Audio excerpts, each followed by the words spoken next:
Boom, and we are live with another episode of the Brown Water Banter Podcast. My name is Jared Seymour. My name is Joey Cates. It is Joey Cates, and we got a good show for you. In the studio this evening, Captain Ben Allen from High Times Charters. We're going to be talking about how we got into business, his backstory.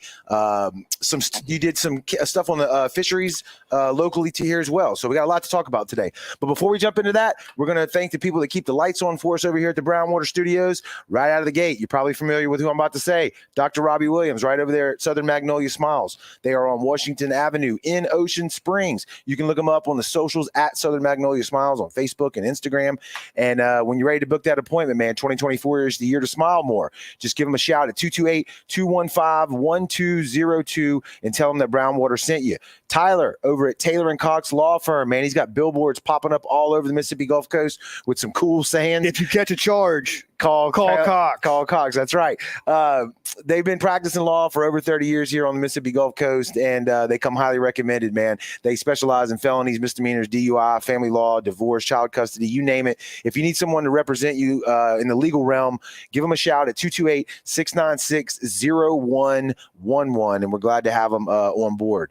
Rocky over at Cedar Swamp, you can look him up as well. C, the number 2, and then Swamp on Facebook. He's got all your tackle and apparel needs covered. 2 locations on the Mississippi Gulf Coast, one in Goshen, one in Gulfport. He's slinging kayaks. He's got all kind of rods, reels. He does reel repair service. He's got brown water gear over there. He's always supporting the local brands. So go stop by, pick up your gear, shop local, and we want to thank Cedar Swamp for sponsoring the show. You can give him a shout at 228-205-3964 if you have any questions. Our buddy Kendrick over at Forever Young Men and Women's Health. If you feel yourself slow, lethargic, you can't get off the couch, you can't get back in the gym, trying to turn it around, give Forever Young Men and Women's Health a call. Let them do some lab work on you. Let them see if maybe you're hormone deficient, maybe you need some testosterone. He specializes in testosterone replacement for both men and women, believe it or not. So bring your lady friend when you book that consultation. Y'all get in there together. Get that beach bod back. That's right. Get rid of that dad bod and get ready for the summer. Give them a shout at 228-363-6623 and tell them that we sent you.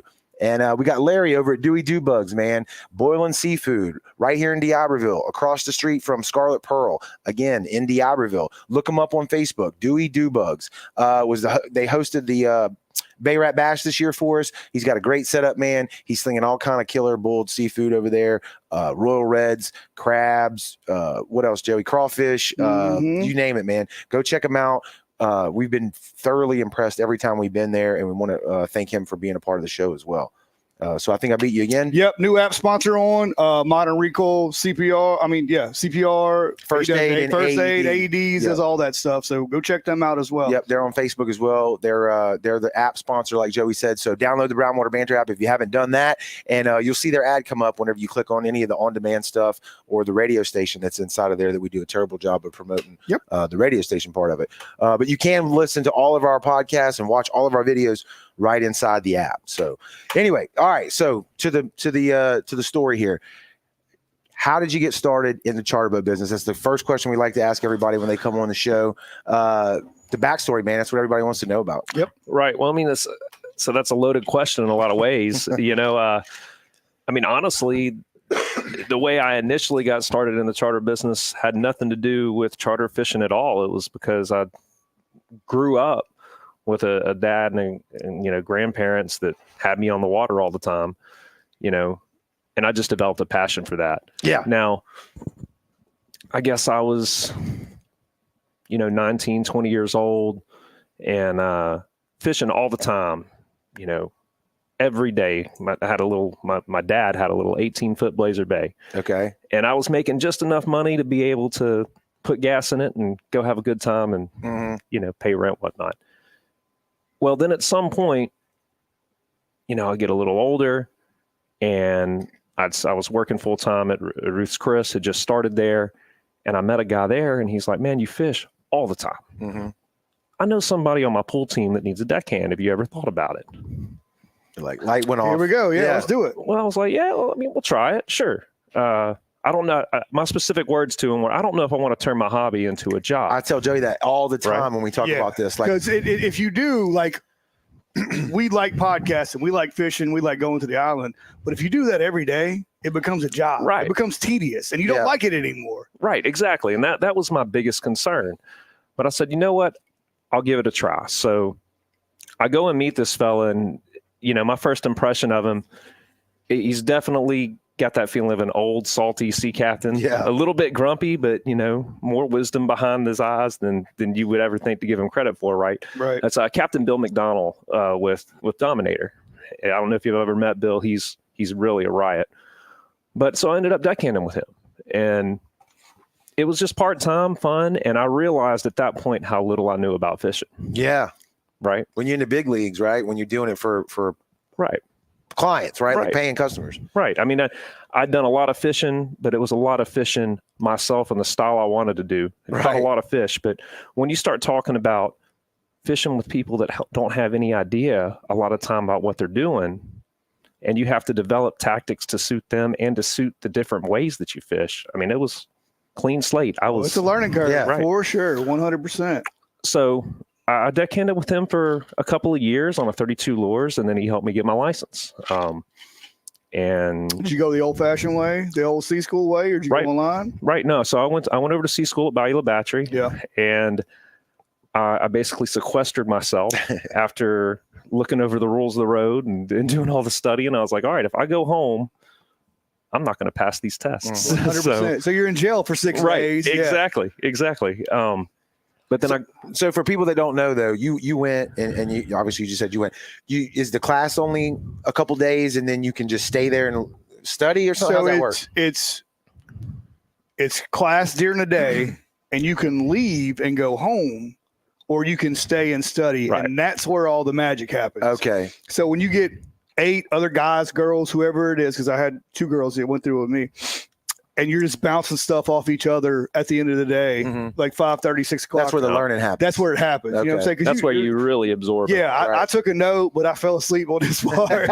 He took a note, you know what I'm Right, saying? right. And you can drive home, no doubt. You can drive home, but going home, dealing with family, dealing with your Oh, kids, yeah. dealing with your stuff like that, how much study are you going to do? Right. And I mean, that's, like I said, you get done with class 5:30 or whatever, eat dinner at 6, and then, spend 3-4 hours studying, bouncing stuff off of the other folks there. I think I was there for 9 days, I believe is Really? what it was. I think it was 8 days. The 9th day was the test.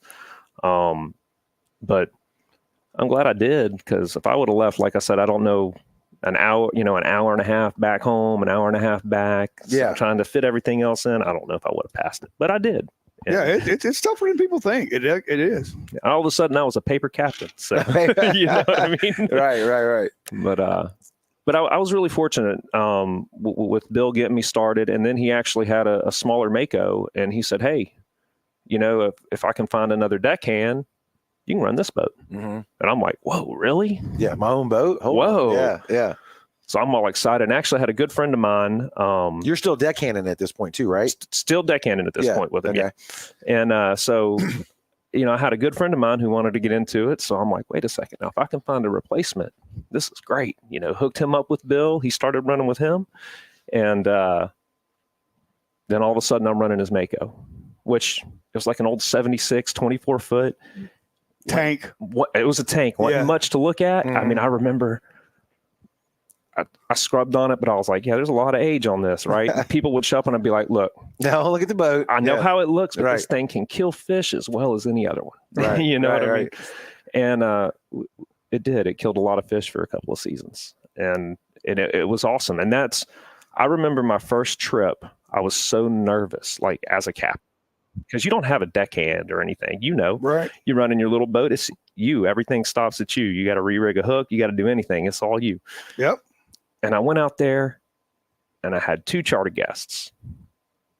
And I limited on large coastals, small coastals, and redfish on a 4-hour trip. And I was like, whoa. Yeah, All right, well, I can do awesome. this. Yeah. Okay. And then that's when I finally got my confidence, right? I Mhm. was so nervous, but then I was like, all right, I can do this, and just rolled with it. So, but that was how I got my start. And then it just kind of evolved and progressed, over time. I worked with different guys. Let's see. I took a job working on the Silver Dollar with Jay Trousseau. I know you've had Jay Good guy. on Yep. here before. Great guy. I love him like A fountain of knowledge. Yeah. Especially in the fishing world. man, I'll tell you what, that guy, some of the stuff he comes up with, and the stuff he's been through, it will blow your mind completely blow your mind. Well, I mean, that's I think that's 90% of it. When you get these people in your boat that haven't fished and don't know it's a whole different ball lick game, right? about fishing. So you've bought this equipment, you have a boat, you're bringing these people out there. It's going through your mind. What do I need to do to put these people on fish? Because there's no worse feeling than getting out there and going, It's going. 4 hours and we didn't catch anything. Right. You know what I'm saying? But then you got to know your limits, because if I'm throwing popping corks up against the rocks and this guy can't even tie his shoes, much less throw a spinning reel, you know what I'm saying? And you gotta adapt and overcome, I guess. That's right. You got to be a Marine, they say. Yeah. Right. Yeah. That's a Jay Trossett thing. He would say that a lot on the boat. Really? A lot. Oh yeah. Adapt and overcome. I heard that 100 times. Mhm. And, like I said, he'd come up with some crazy stuff. And I remember one thing specifically. We were on a snapper trip. And so you got to understand, on the Silver Dollar, he's licensed for 44 passengers. All right. So he might not bring 44 snapper fishing, but he might bring 30. That's a lot. That's a pile. yeah. That's a pile of people. And And you're decade, you're running crazy. now in that situation, there wouldn't just be 1 or 2 deckhands. Right. If there were 30 people, we'd run 3.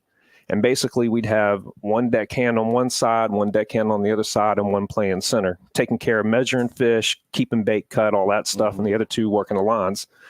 But you still got 15, 12 people you're snapper Yeah. fishing with. Yeah. You know what I mean? Yeah, and the more you get into the fish, the busier you are, Yeah, right? right.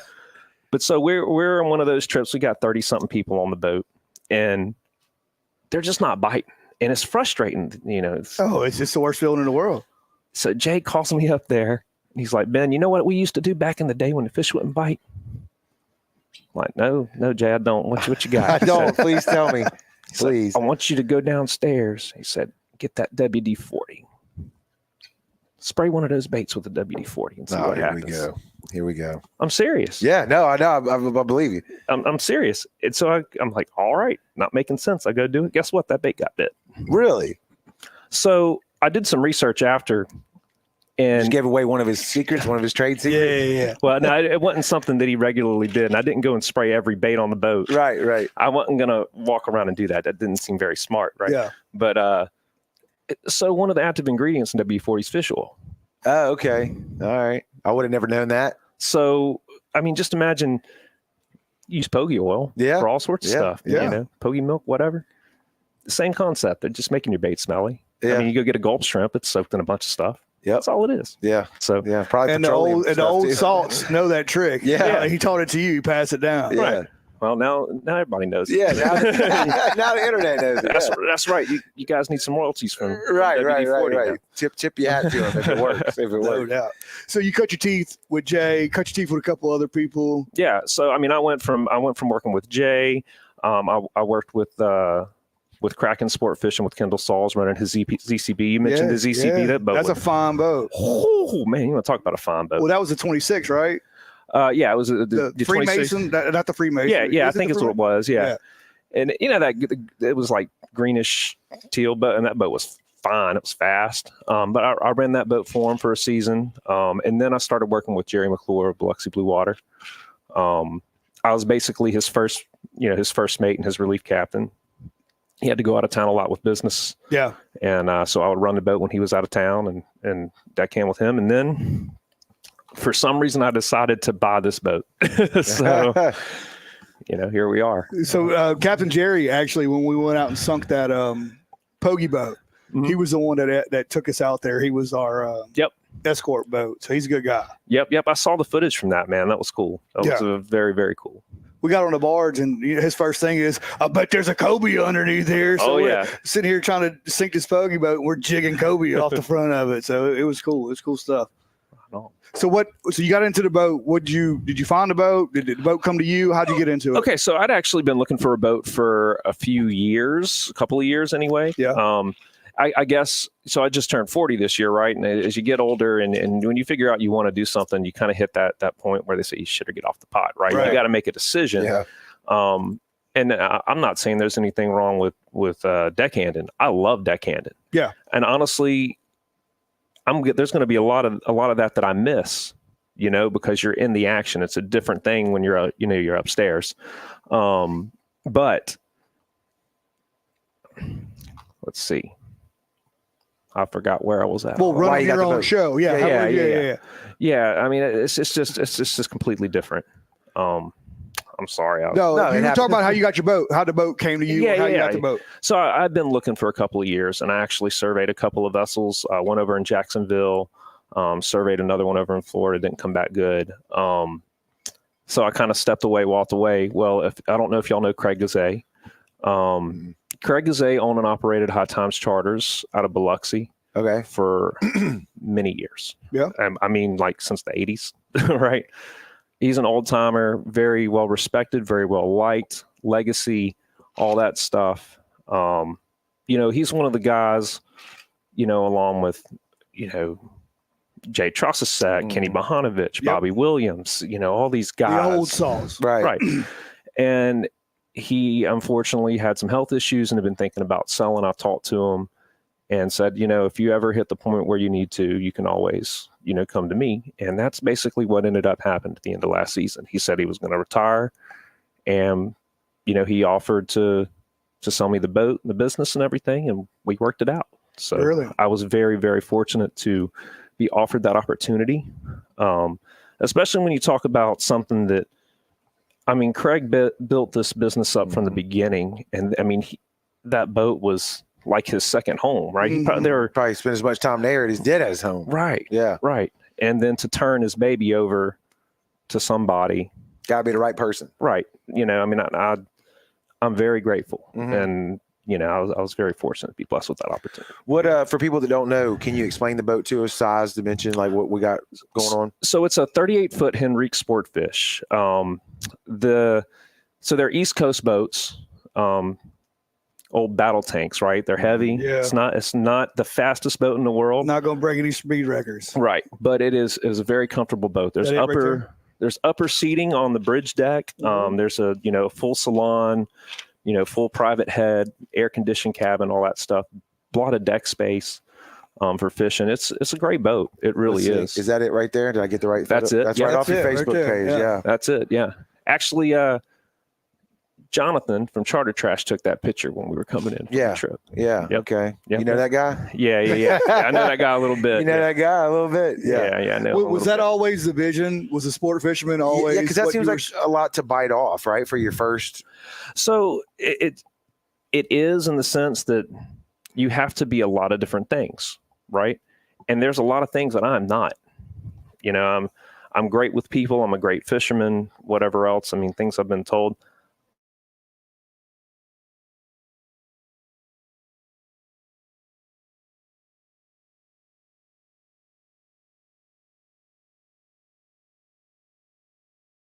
Yeah, you got to have. To be a little bit of everything. And there has been a learning curve ever since I started working on larger vessels. And I've learned just enough to get me in trouble.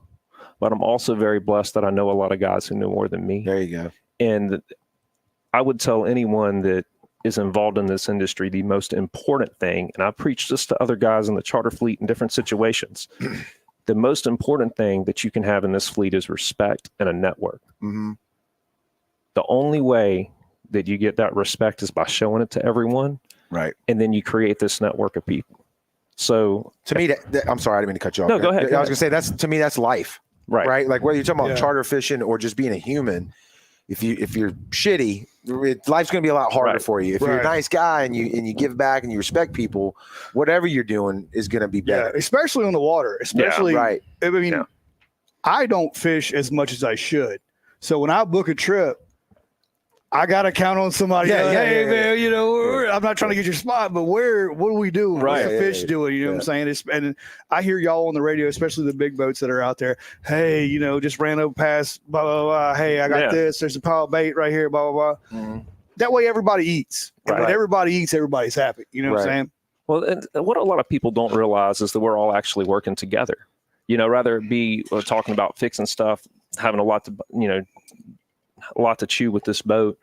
If I have an issue, there's someone I can call that'll get me in the right direction, or at least get me Right. to the right expert or whatever else. But it's the same thing on the water. We're all helping each other. Mhm. You asked, I didn't run today. I ran yesterday, right? Yeah. I had a 6-hour trip yesterday. And there was only one other guy that was out fishing. It was Captain Bill from Dominator. He was out. So, he got on the radio. He said, "Hey, is that you off to the west?" I'm like, "Yes, sir, it is. How you doing, Bill?" He said, you gonna get on the hook and do some bait fishing? I said, "Yes, sir. I'm heading that way now." And he said, "You need to get over here." I'm like, "Yeah, all right."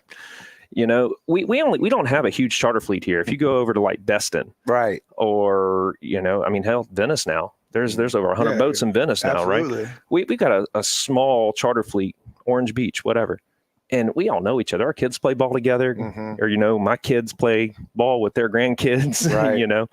And we all try to help each other out. Yeah, and it's better that way. It's better for everybody's business, and it's better for all of the charter guests because everybody wants to see the board slapped full of fish and see everybody excited, right? So yeah. And if you're having a bad day, one day somebody helps you out and then you return the favor a different day. I say bad day, maybe you landed on him today and he lands on him the next day.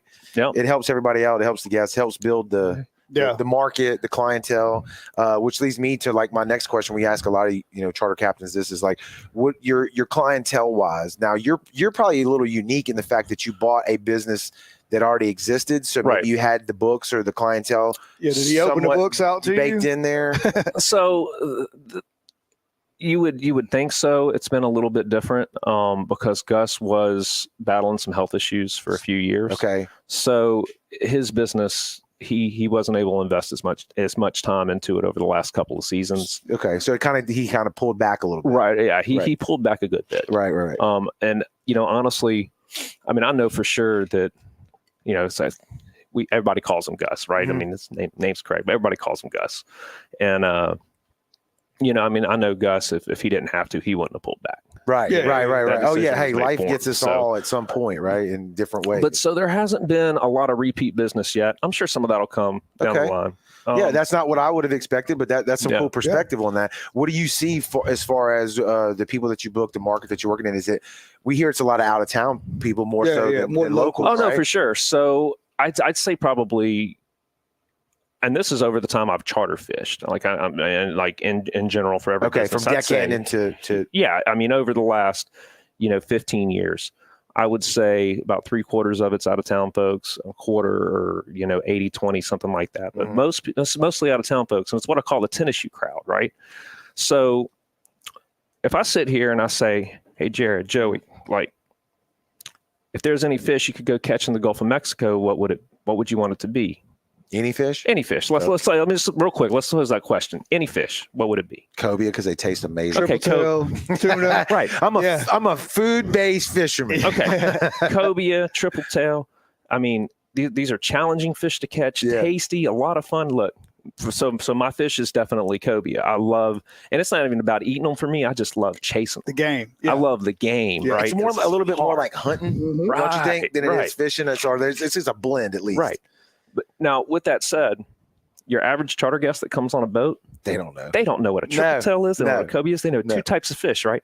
They know big fish and sharks. Yeah, it's true. You are 100%. That's a great point. That's a great point. And keep going though, because I'll keep going. Yeah. So it's like I said, it's big fish and sharks. That's what they know.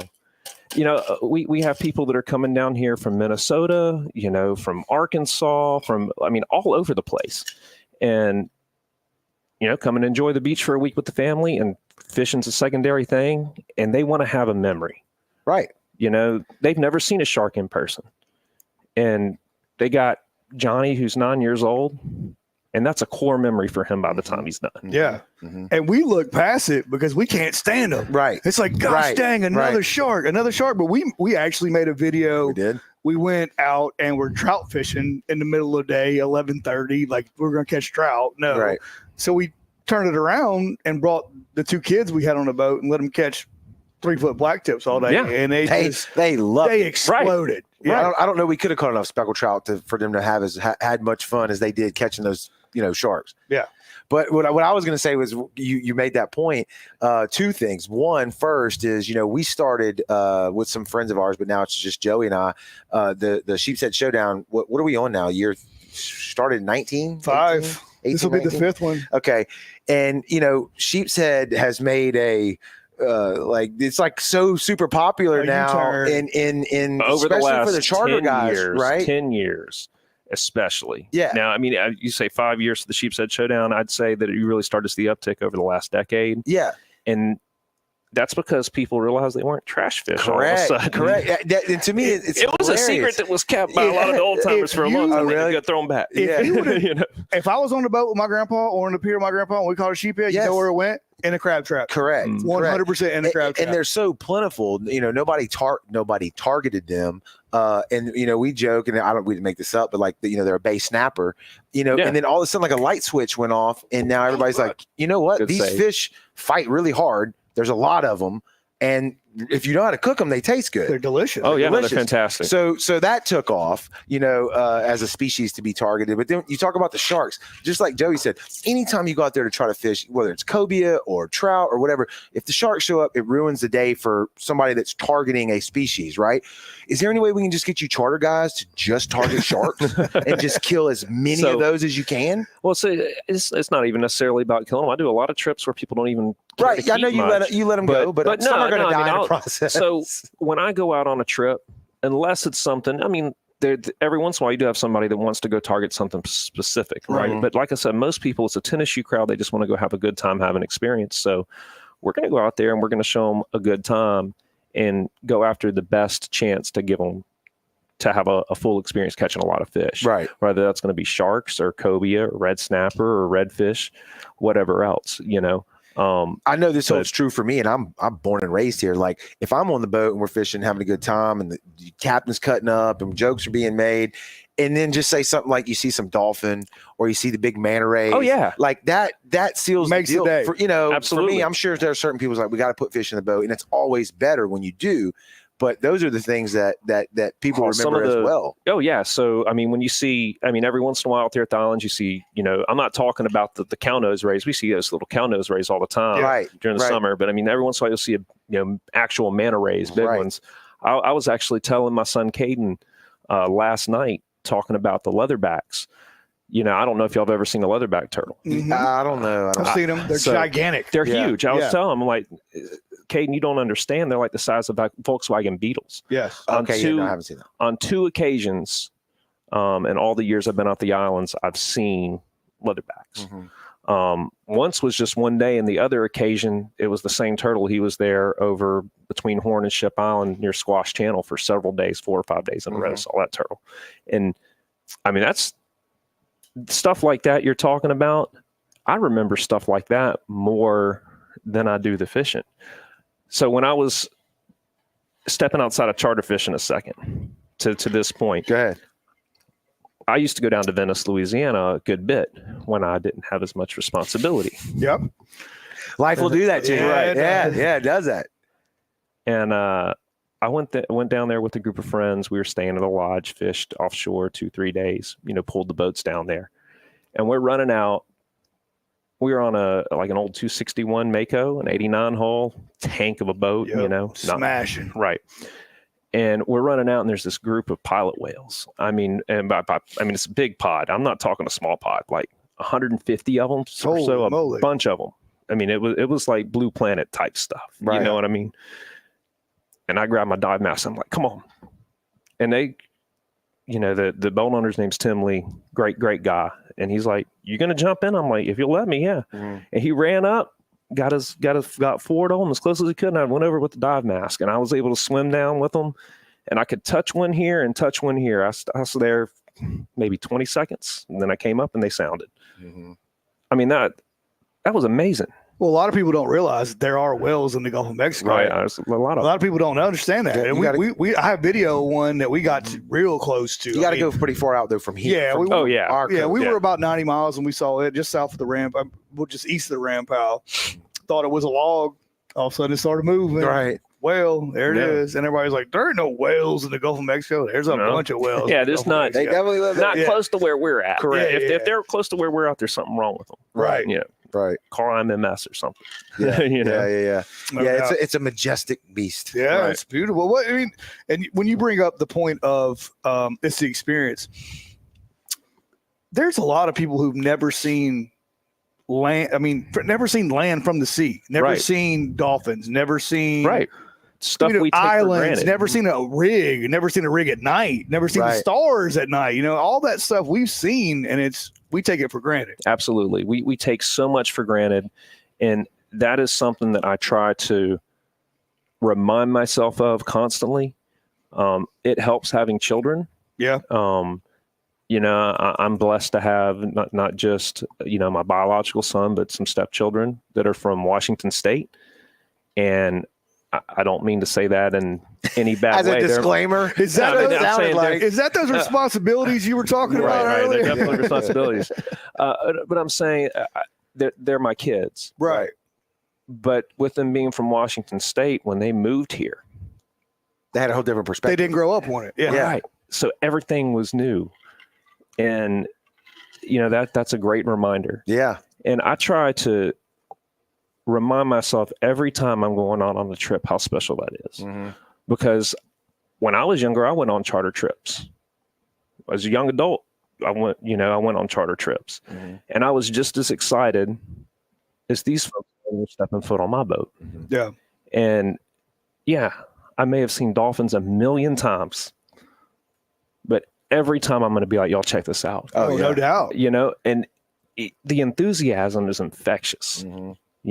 and When it comes to We're dolphins, blessed. just like whale, I've never seen one in the Gulf of Mexico like you have. But every time I see a dolphin, by You the stop. boat, it's Everybody just, stops. It's always Yeah, you're it's gonna just wa- as you're cool gonna as the watch. first time you ever saw one out there. They're just majestic creatures. Like it's like I have to look at this. Like go close as you can, follow them for a little bit, or they'll follow you. Whatever mood they're in, it's amazing. yeah. And I mean, It's amazing. there's stuff like the history of the coast too. When you're out there, you can point out the fort, talk about Yep. the fort, you can talk about the old Isle of Caprice. There's a whole thing involved. It's not just about going out, Yeah. putting a line in the water. It's about putting a line in the water is the focal point, but the experience is everything that happens in the process. No doubt. So I want to go back to like the timeline. So you got the captain's license. What year would that have been? You said I'm on my third renewal, so I've got to renew it next year. So I've had my captain's 15 license almost years? 15 years. dang. Okay, so that's almost 2014ish. Yeah. Right, did I do the math? No, that's 10 years. So more than that, right? Yeah. Did I do the math right? 15 20. So- or 24. So 15 it was- 10. So about 2010. 29. Something. No, no, I think I'm on my third. I might be coming up on my third renewal. So that would be. I'd 10 have to years. grab my 10 license. years. So let's 10 say years. 14. I've had it 10 years. Yeah, when you renew, you'll get another 5. Which Right. That's where you're at with that. Now I lost my train of thought. Where we're math will screw you up every time. Oh. No, Yeah, let's so have some more bourbon. That'll yeah, help with yeah. it. Oh yeah. And thank you for the 4 roses Yeah, too. yeah, by you the want some way. ice? Yeah, yeah. Thank you Go for ahead, that. Yeah. But no, good. What I was going to ask you was, I'm is about to so break it up. It's all frozen in there. Yeah, you got gotcha. it in 15. Got your captain's license in 15. What year did you get? Would you officially take over the High Times? Oh, I took over the High Times December of this last year. Okay, so December 23, took that over. Yeah. Uh, Then I literally came into this seat. Like we finalized the paperwork, myself and Gus, the end of December, and I had that boat in the shipyard into January, beginning of February, right around when the weather let up. We had that real bad spell of weather. I was trying to get it over there. Yeah. Was the boat still sitting in the harbor when you bought it? It was. Okay. Yep. How much work did it need? A whole lot or just a tad? So how much? That's a loaded question. Yeah. you I own a boat. Yeah, You I own a boat. Yeah. Right. I mean, it needs as much work as you're willing to spend. That's You're true. right, you're That's right. There's always a project. Right. That's right. So what did I do? Mhm. I installed new electronics on the boat, new Right. transducers, some painted the bilge, the bottom paint, zincs, compound waxed. Mm-hmm. Yeah. And when I say I did this, I mean, I did this with the help of my children Mm-hmm. and with the help of friends. Child labor is the best right. labor. Right. It's cheap. Yeah. My cousin helped a good bit. Maddox Trosset, thank you, sir. Yep. There's your shout out. That's Jay's grandson. He came down there and helped me compound that whole damn boat. That's a you bunch. know? That's a bunch of surface. Yeah, I still owe him dinner for that. I haven't forgot Maddox, I promise. Yeah. And now it's recorded on. That's on right. Film. Yes, So- now you got it. I Yeah, forgot just your brother. show I'm it just to him. busy. I'm Yeah. just busy. But yeah, I mean, So that was the majority of it. A lot of little stuff in between. You see one little thing here, one little thing there. Replace some through holes and some pumps and that sort I don't of think stuff. you can ever be Caught up. 100% on Yeah, the there's boat. not- As soon as no. something, No, I've got a list Not right even brand now. new ones. yeah, I got a running list, and tomorrow I'll be down there, working on something. yeah. I gotta jump in the water and check out the. I might have taken out a crab pot the other day on Oh, yeah? accident, so It happens. I gotta Yeah. check the Wheel, huh? check the wheel. Yeah. Yeah. So my question is though, is like, so have you been kind of, do you still have is it full time with the charter now? Or are you still 1 foot in as far 1 foot out? Like, Oh no, it's full time. Okay. My charter fishing's always been full time when I've done it. Okay. Ever since I started working with Jay on the Silver Dollar all those years ago, I've been 100,000 complete % committed to full time charter fishing. okay. Yeah. Now, with that said, I've always worked another job for the most part, except for like a magical 4-year period there, 5-year period, to where I was fishing so much with Jay, I didn't Couldn't have do it. time. Yeah. Because if you do a snapper trip with Jay, you get done at 7:30 at night. Then I couldn't go to the restaurant at work. you know? Right. But yeah, I mean, it's 100% full time invested. I'll go any day that the weather will allow that people will, want to go. So, We mentioned it at the beginning about not wanting to turn your hobby into a job and it ruin it or whatever. Joey's just getting his feet into it as far as like I'm just dipping. well, Just a toe. Yeah. but I mean, you're early in the game Right. anyway. Like whether you were dipping or whether you jumped full blown in the pool. Have you? What's your thoughts on that? How So- does it feel for you to be full time? Doing that for a job, but then also like if you go out, does it mess it up at all? So the only way it messes it up is you don't have enough time to fish for yourself. Okay, well I already have that problem, so So- I don't count that. Keep going. So this is the thing. If I'm full time fishing on the boat, or if I'm full time working at Ingles, Right, exactly. I'm still full time and don't have enough hours in the day to do stuff I want to do. Mm-hmm. Now, with that said, if I have a day off and I get to go fishing, is my first thought, hey, I'm going to go out to the islands and go trolling today. Right. No, No. because I did that 5 days Yeah. this week, Right. or 4 or whatever. Or yeah, I mean, but do I want to go fishing? Absolutely. Now, does that mean I'd find myself trout fishing, Mm-hmm. or would I maybe go look for triple tail, or like? So I've got a lot of family coming in for my daughter's graduation. She graduates this year, There you go. and we got a lot of family coming in. So we're going to do a family trip on the 16th this month, and we're probably going to go amberjack fishing because we don't get to do that, and it just happens to be in season. Reef donkeys. Yeah. So, you know what? I've caught a lot of amberjack, and I hope that I don't have to catch one. Me either. Me either. But I'll go catch some smaller fish and then watch them get their backs broken. Oh yeah, that's the greatest You thing. know? Everybody thinks they're bad to the bone, so they hook up on one of those 60 pound amberjacks, and they're like, I don't want to catch anything. Yeah, it was The like that rest of day the we trip. went with him tuna. It was like, Yeah. oh man, I But got so- this, and it was so- like, I don't got this. But I don't know if that answers the question. But to get there, to answer the question, it is not going to ruin your passion for something if you're truly passionate about it. Yeah, Yeah, it's in your I blood. agree with that. 100%. What? Tell us about the name. How'd you come up with the name? The name was already there. Yeah, that was already part of it when he bought. That was already there. Oh, I thought it was a different name. Nope. High Times was the High same. Times. The only reason I rolled know it that's over. because I was looking at the pictures. Okay. Yeah, I'm sorry. I Yeah, apologize. High Times was the original name. That was Craig's baby, and I just get to carry it on into a new age. So you just rolled it over. Yeah. So, I mean, you talked about the potential for existing business. And I mean, that he's been established. I mean, that High Times name means something to a lot of different people Mhm. that I don't know Yeah, somewhere I was across totally the country. confused on that. Yeah, 100%. So It says 19. I'm gonna pull it up. It says established 1980. he started fishing in 83. Yeah, Oh, so you even kept all that, huh? Yeah, Everything. yeah, You yeah. rolled it all That's the over. only reason I Okay. know. Yeah. Yes. So Craig started fishing in 83. I don't know if that's when he officially had the High Times name, Right. but at some point that's when he started charter fishing, was 83. Lee Kirby said he'll be on that amberjack trip with you, and he can handle it. Oh, well, that is Lee is one of my cousins. He lives in Houston, Okay, and he's coming in to experience. so he's going to be here that week. He better do and- some shrugs. Yeah, so I don't know if you're on the Facebook page. if you look back, so I do this thing on my Facebook page, which, okay, so I'm not you guys are obviously remarkably tech savvy. I'm not. So I've really been trying to learn the social media and all that stuff. And actually, Jesse Hill. Yes. I know. Yeah. He made our website. Yeah, I know. You see that, Jesse? Yep. People know about you because That's right. Yeah, it's working. That's right.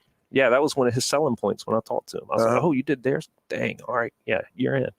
But he's tried to coach me some with all that. But Throwback Thursdays, every Thursday I put something up, throwing back to some sort of fishing deal, memories from friends, family, whatever else, accomplishments, and the very first Throwback Thursday is a picture of Lee. Really? That's your cousin. Very first. Picture of Lee Kirby. I ain't able to find that, but yeah. It's if y'all are curious, if you want to see Lee's Facebook star on there, go back and check it out. Well, I dropped the link to High Times Charters Facebook page in the comments. So anybody watching on Facebook, YouTube, just click it in there, and it'll take you right to that Facebook page. You can follow them, stay up to date with them. Let's see. We said. Well, tell us about what do you offer as far as charter trips? What do you offer? So if you go to my website, right, and you're looking at the offerings, you're going to see 4, 6, or 8 hour trips. Right. All right. So if you wanted to click instant book a date, whatever, that's what you're going to get. I do offer custom trips if someone wants to call and talk about it. But as far as, just instant offerings, that's what you're going to have. Now, also Red Snapper. Now, I do not have federal permits. That's what I was going to ask. Do not. You're Now, just a peon like the rest of us. You don't have $55,000 to spend on a. I think I saw a set for sale today for $37 is what they were what a asking. bargain. Oh, yeah. I know. Yeah. Absolute bargain. Yeah. Which that's a whole nother story. We've talked talked do a whole show about we've it. talked about it. Yeah, we've talked about it. We got a DMR Snapper show coming up next week, so we Yeah. can talk a whole lot about it. Yep. But I will fish state snapper season. Mhm. Oh God! Yeah. Look at this guy. We got to get better security in the Brownwater studio. Oh man, we don't even lock the door. And he was like, all right, go in. Yeah, Josh Harmon just walked in, ladies and gentlemen. Here, Show's over. Yeah, show's over. Ruined. Shut it down. Turn everything off. Let's go. So y'all do a lot of trolling though. We do. On y'all's trips, right? So you'll have you and a deckhand, right? Yeah. So it'll be myself up in the bridge, and then the deckhand. So Ross Stanley is my first mate. He's there 95% of the time. Every once in a while, my son Caden will be down on the deck some.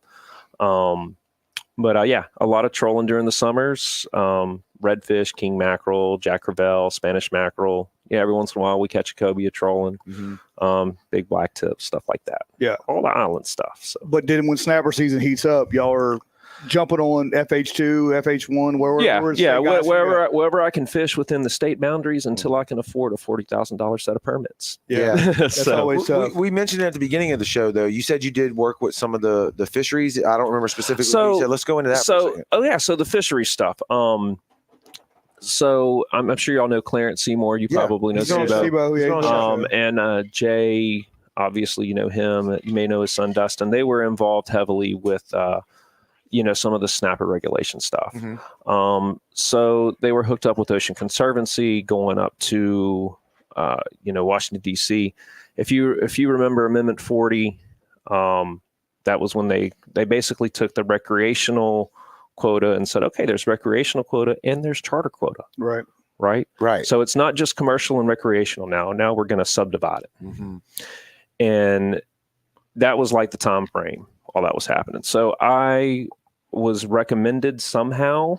I basically went and did public testimony at the Beau Rivage during one of the Fisheries Council meetings, and actually spoke. I remember what I was talking about. I was talking about amberjack. You get have y'all ever been to a Fisheries Council meeting? I'm not. I would highly recommend going. They only come up every few weeks or quarter or something like that. Right. But if you can make it, definitely go. Where would you find out? I didn't even know they were here. I thought they were like all in Florida and stuff like that. So they rotate. Okay. It might be in New Orleans. They have one in Biloxi. They'll have one in the Keys. It's in Texas. They're all over the place. You can go to the Fisheries Council website. Okay. And you can figure it out. Okay. And see the dates. But so you can go, and that's when they're like right now they're asking about red grouper. They want public comment on red grouper because they're going to change some of the regulations in regards to that. But if you go to a council meeting, you can sit, it's a week's worth of meetings basically. And most of the days are them talking about policy and presenting stuff. And then you have that magical day where they have public testimony all day.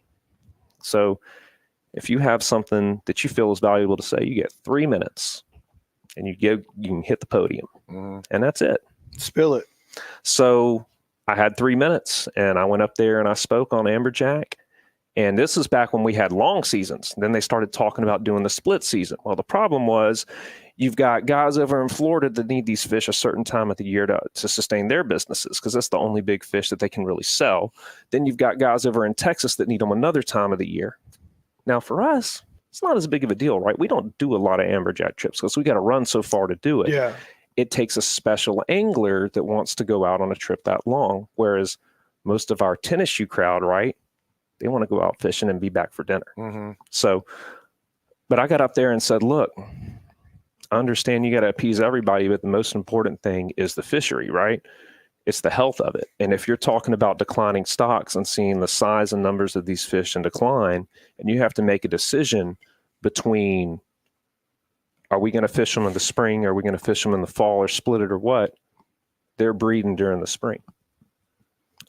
So if you got to protect the species, you got to protect them when they're spawning. Right.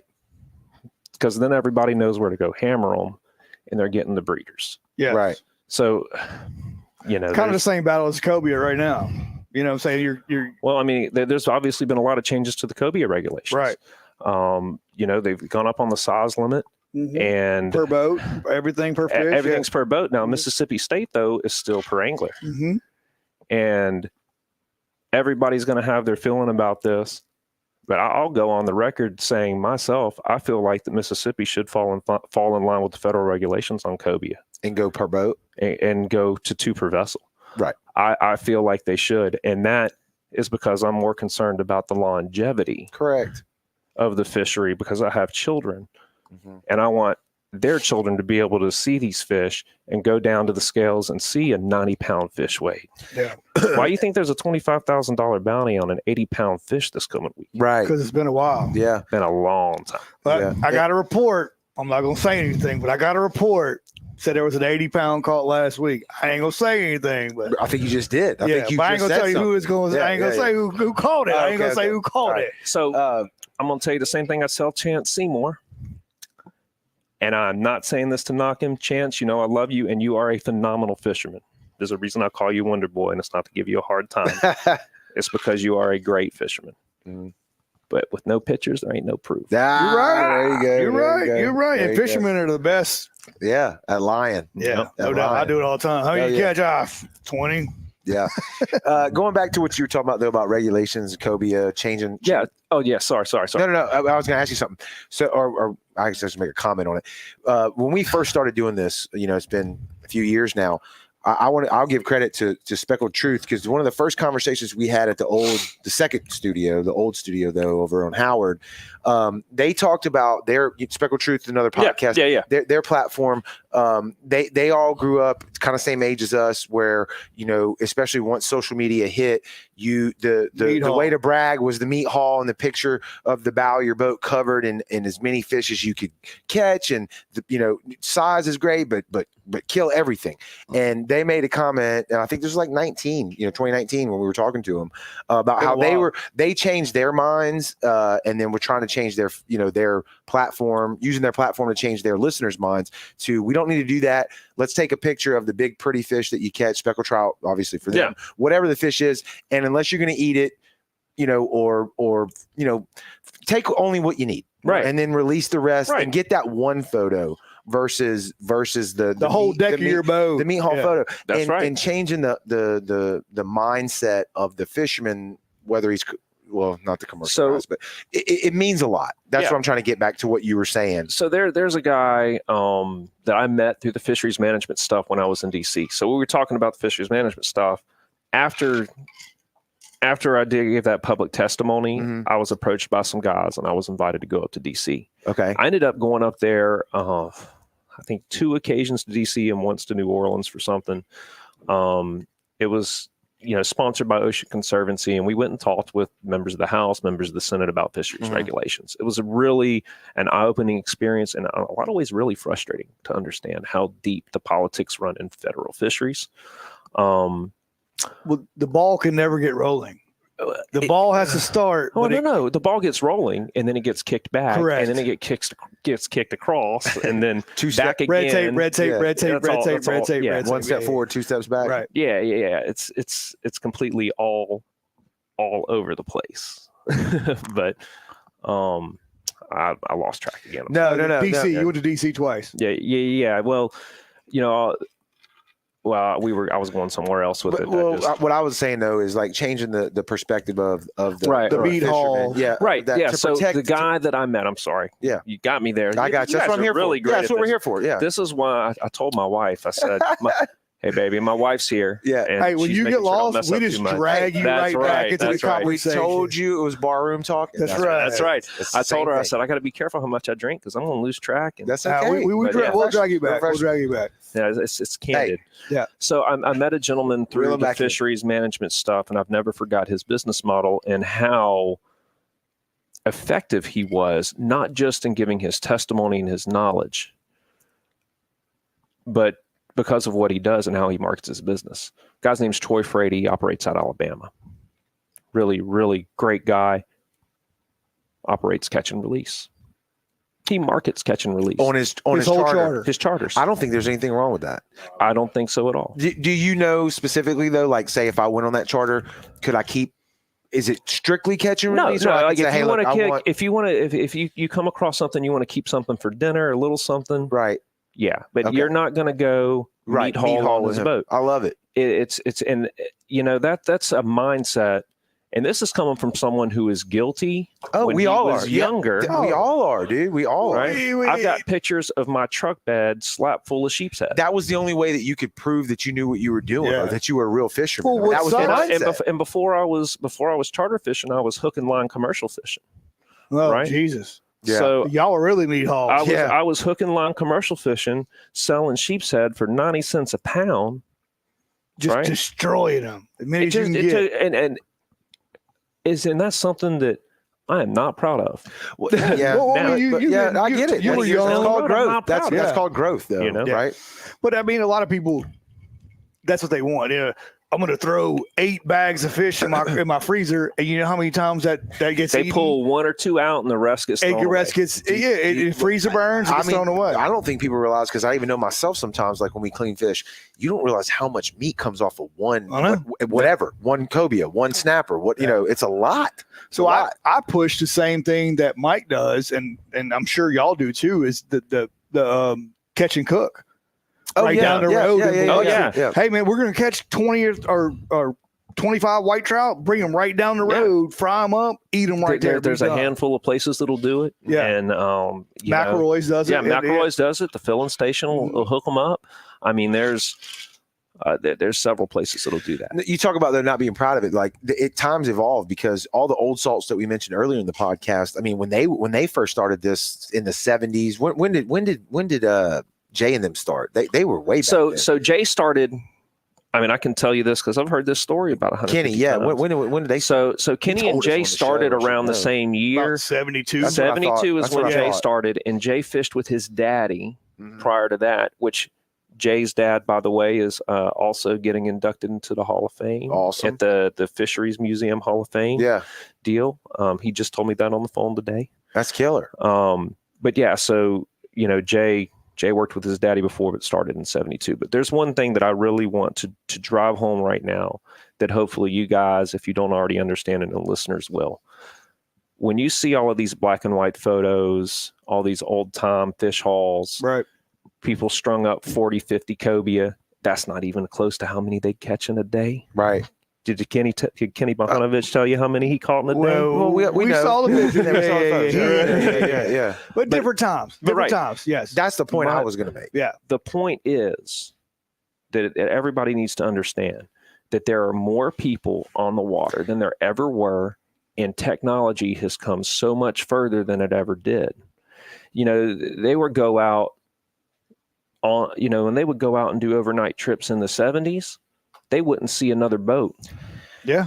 And it's scary. That's one thing that I'll say, like for us, not to toot our own horn, but we've been trying to beat that drum is to explain that right there is like there wasn't the 4-stroke motors, there wasn't the I mean, what was the reach you had? You probably had 50 miles. There maybe wasn't the electronics. It was a different game Right. back then. So when you see those photos, it wasn't as many people doing it, and there weren't regulations back then. And it's in every single sector that you're talking about. Rather it's the guy fishing off the dock, Mm-hmm. all right, the guy wade fishing, or the guys that are going out on the billfish boats for these marlin tournaments with the forward-looking scan, right? Yeah, correct. Everything in between. Yes. Everybody's more successful Yes. because of technology. And there's more people on the water than ever. The fish don't stand a chance like they used to. They don't. That's the reason we don't see them like we did. Correct. I can 100%. literally sit on my couch and find the structure that I'm looking for Right. on my phone. You can plan your whole trip out from your phone if you want to go offshore. You can say, I'm going to hit this and this and this and this. You got all your satellite Yeah, image boom, overlay. boom, boom. Put in my GPS. never- You can look Remember, at your chlorophyll. You can look, Yeah. look at everything. Remember you want Kenny to. describing us whenever all that electronics first started coming out, and how he had to triangulate, and you couldn't He had two always, numbers, couldn't get the third you number. could never get right back on. We don't know anything about about looking at the grass. Right. That's what I'm saying. Now my deckhand does, Ross Stanley. That dude can tell you about it because he was fishing. I mean, Ross is a good deal older than me. I don't know how he does it on the deck, but he does a great job. Right. But looking at a graph, waiting on the tick, and that's where you're going to fish. Throw the buoy. Right. Man, we got it Can't do right there. Yeah, I Yeah. can see it pop up on the screen, and that's where I'm third. I would be honest with y'all. I can mess the electronics up and be wrong with that. Fish I'm is, just being honest with you. fish is not for everybody. Yeah, it's not. It's not. I mean, I can mess that up. Spinning around in circles like, oh, missed it. Back up, Oh, spinning. You need to just keep done it. going You need around to and get around. you one of them spot locks, man. Let me tell You you. want me to tell? Hey, you want me to tell you a story? That's Listen gonna to make you this. hate me Listen to even this. more. Listen, You it's want a to hear good this? story. It's a good story. It's not a very long story. I bought one of those 2 years ago from Yeah, Chris about Fetters, 2 Seven years Seas ago. Marine. 2 years ago. Never used it once. Zero. Sitting in my garage. So, full disclosure on this podcast, I'm honest with everybody. Yeah. I don't lie about shit. Yeah. Well, those spot locks. So when I was running that boat for Kendall, when I was running the Kraken, he had one of the spot lock trolling motors on it. That thing was great. It was great up until it was about 4 foot, and then it wasn't any good. Yeah. Yeah. But, Yeah, but, well, but it was great. But that boat wasn't. Seabo's in the built for it comments. He anyway. said, good show, Captain Ben. Oh, I love thank it. you, Seabo. Thank you. Because on my little boat, could you imagine picking up, throwing the anchor, picking up, throwing the anchor, like the all old bullshit salt? aside, that's how I did it on my old boat. Yes, Right. It was I can. terrible. But, I hated it. but when you're chartering, picking up, all right, let's get out of Right. here. Mud, boom. That's the only Now- way I ever fished. Now, you know what I do? Yep. No.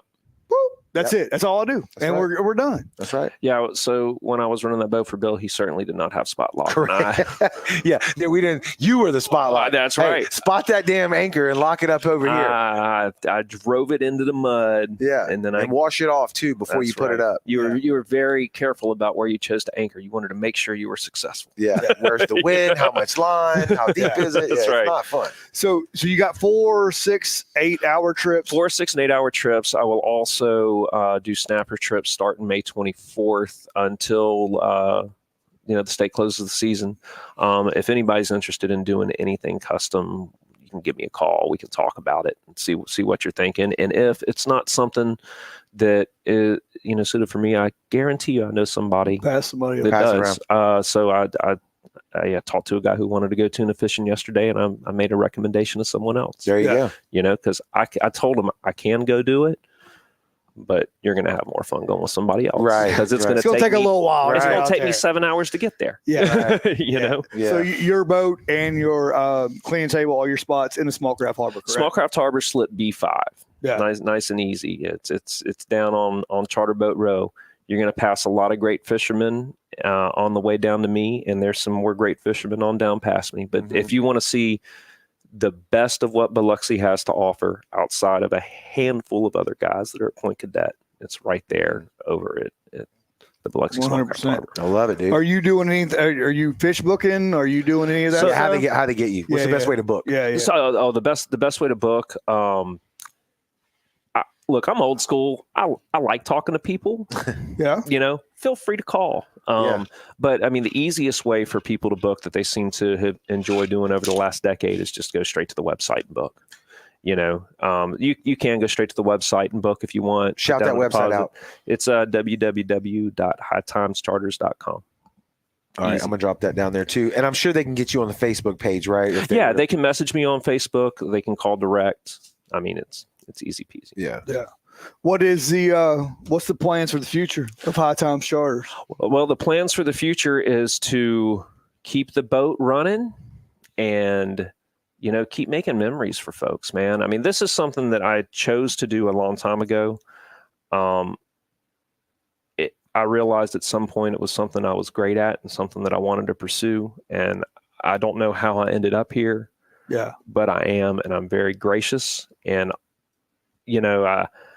I would like to think that 20, 25 years from now, I can be one of those old salts. Yeah. That guys are saying there's more wisdom behind his eyes than you'd recognize. Right? Yeah. But, time will tell on that. But that's the goal. I mean, I want everybody to come down here, and if they want to go fishing, think about High Times and know that they're going to have a lot of enthusiasm from me because I was that kid. Yeah. Still fired up about it. I am. I still get excited. Yeah. I can't help it. That's just, it's like I said, when you're passionate about something, it doesn't go away. Yeah. Last thing before we cut you loose, we ask every charter boat captain that's coming here, craziest story out on the water. What is it? Oh my Here we goodness. Oh, goodness gracious. Come on, let's go. Oh man. All right. Let me give me a second. Mm-hmm. I got Got to go through the wheelhouse. on that Craziest one. Oh, man. Besides the whales. This is your business This too. is So you're captain in here. What have you done with customers? That's the craziest thing you ever done. Well, so I mean, you got to realize, running the boat, I haven't done a lot on my boat. I've only ran like yeah. He means over the totality of you. over the totality of Yeah. my career. I mean, probably the craziest trip that I have had. Chartering was with Jay on the All right. Silver Dollar when Yeah. I was deckhanding with him. And I can tell you the story. It'll take a second, Go ahead. but We got our minutes. yeah. Say So Yeah, we're good. Free nights and weekends. Go ahead. we had a group, and it was myself and Maddox, who I mentioned before. Maddox was deckhanding with me on that trip. Jay was running the boat. We had a snapper trip. I don't remember how many people it was. It was maybe A bunch. 20, Yeah. 25, over under 20, 25. Half men, half women. All right. On purpose. That's just how it was. That was Okay. our group. Okay.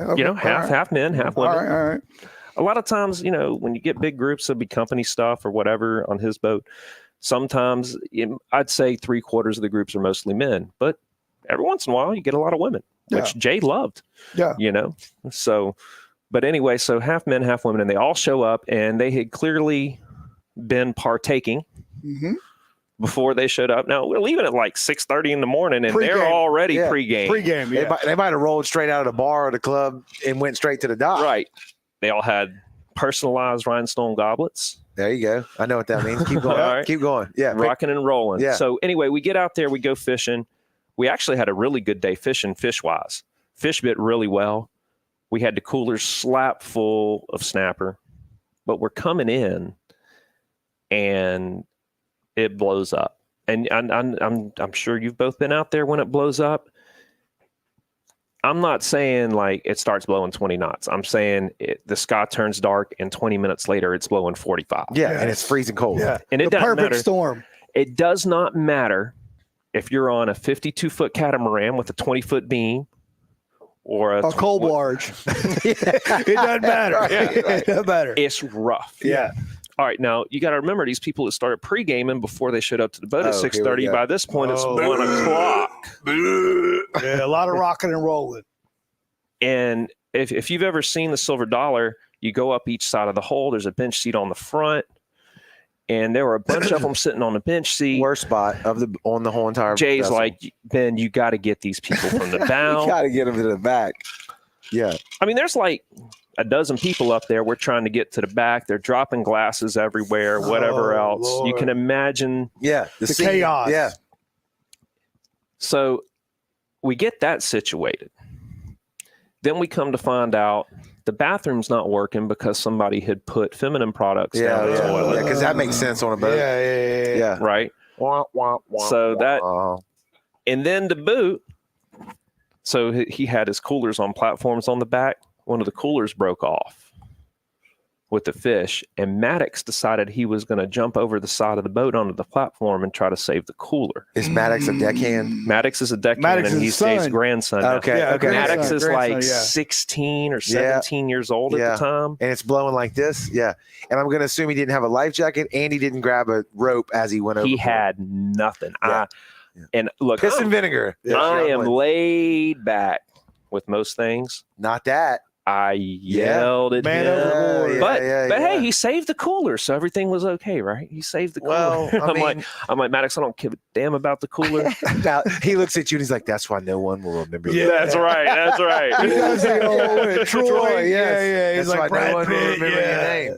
But you know, that was the craziest trip having to deal with, because by the end of the day, everybody was sick, and you know, it wasn't anybody's fault other than, you know, the weather. Mother Nature. You can't control her. Yeah. She's volatile. We She's caught a woman. Yeah. We caught a ton of fish. There's You broken can't glass control that. everywhere. And then, you know, I think if I remember right, when we were repairing when I say we, I mean myself, repairing the plumbing system, I had to break the whole system down twice because we found 2 clogs. Oh, So it was a long that's day. a long day. Long Yeah. day. You're like, I want to be the captain. Yeah. Yeah. I don't Yeah. want to be. I think chasing that this anymore. I think that was the second day I affirmed I want to be a captain. But hey, you do have a little bit of plumbing experience. You said you had none. You had some. And Sibo hollered out he is the plumber on the dock. So Okay. you know, Sebo was a plumber yeah, at the exactly. shipyard. Yeah, when I was having plumbing issues on the boat, I literally walked down the dock and said, "Hey, Sibo, Yeah, come over here. We got. Yeah. I got this thing going on, and I'm not a plumber." Yeah. You want a case of beer? Right. Right. Help me fix this. Well, man, I knew it was going to be. a Yeah, good it was one. killer, man. That was a good one, man. We Well, appreciate you. I hope so. I enjoyed it, guys, and I really appreciate you letting me No, dude, let the me pleasure's ours. join you. Yeah. Yeah. Thank you. Shout for out the- your websites again and tell us where you can find everybody. Okay, so find everybody. What Find you. There you go. Oh, Where okay. everybody can Okay. find you. Okay. I got you. See, I'm still learning this technology Yeah. stuff, right? So the website is hightimescharters.com. You can find High Times Charters on Facebook. Yeah. Yep. I'm just my searching High Times Charters, you know. And I mean that's pretty much it. So I do have an Instagram. Jesse had me set that up. I'm still learning Instagram, folks. So Yep. you know, I'm not as good with that, but it is there. Are you more active text, call, email? What is it? So you can, if you, I'm really good at answering calls unless I happen to be at Morton's. I work at Morton Steakhouse in the evenings, part-time during fishing season. So I can't answer the phone there. You can always text me, but most of the time during the day, I will be able to answer the phone. There you go. So, do you want to shout that number out? That's public? I'm assuming, oh, sure. right? Yeah. It's public number. It's 228-313-9293. All right, y'all give him a shout. And for the people on the live stream, I've got your Facebook page linked in the comments. I've got your website linked in the comments, so it's there. If you're listening on the audio, just click the High Times name. It's linked to the Facebook as well. So Snapper season's coming up. it's coming up, man. It's time to book And- a trip. Hey, yeah. Come on, y'all. I want to show these people. So last thought real quick. Yeah, go ahead. It says Sapper season.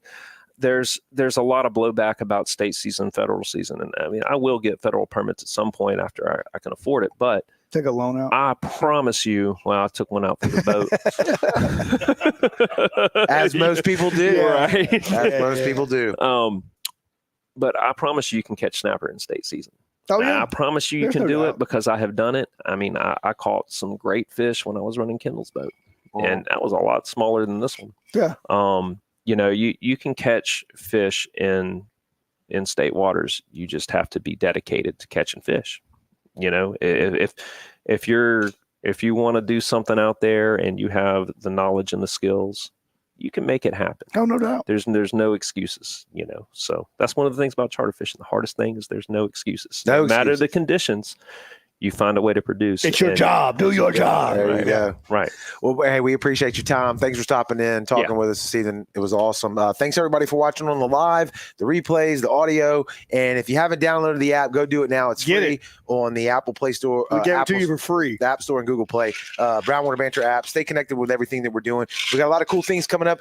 You mentioned it earlier in the podcast, Joe. We have the DMR coming up next week. We're going to be talking about snapper I season. think it's I don't know. I really expected you to just kind of flow with that. Yeah. Yeah, it's yeah, next yeah. week. No, Yeah. it is. It's Yeah. the 7th. Yeah. It's Tuesday the 7th, DMR snapper season. There we go. Yeah. We're going to talk about everything with the snapper season with the guys who are enforcing the laws. So we're going to have all the killer info for you. So stay tuned to that one. And if you keep